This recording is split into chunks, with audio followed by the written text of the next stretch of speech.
রুটি সোনাকে বোঝায় যে তুমি আমার উপর রাগ করে তোমার মা আর বোনের কাছে হেরে যাবে। ওরা কি করেছিল তুমি ভুলে গেছো? ওদিকে রূপা কাঁদতে থাকলে সূর্য জিজ্ঞেস করে কি হয়েছে। তখনই দীপা এসে বলে ও নিজে বলতে পারবে না। এই বলে বাড়িতে দুজন মহিলা আর পুলিশকে আনে। এরপরে সোনা আর রুটি নিচে আসলে দীপা সোনাকে বলে ও তোর সাথে কি করেছে বল। কিন্তু সোনা সত্যিটা না বলে কথাটা ঘুরিয়ে দেয়। পাশ থেকে রত্না দীপাকে এর জন্য কথা শোনায়। তখনই সূর্য দীপাকে বলে তুমি আমার সাথে আলোচনা না করে ওদেরকে কেন ডাকতে গেলে বলো তো।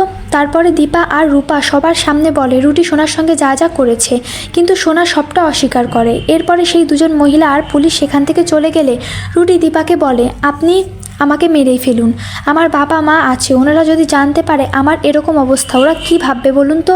আর আমি সবার সামনে একটা সত্যি কথা বলতে চাই, আমি আর সোনা সেদিন পার্টিতে একটু বেশিই বাড়াবাড়ি করে ফেলেছিলাম।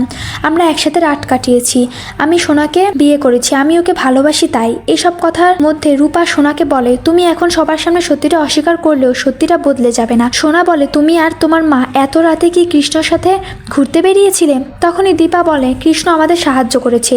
এই নিয়ে তাদের মধ্যে কথা কাটাকাটি হতেই থাকে। তখনই রুটি বলে সব অশান্তি আমাকে নিয়ে, তো আমি এখান থেকে চলে যাচ্ছি।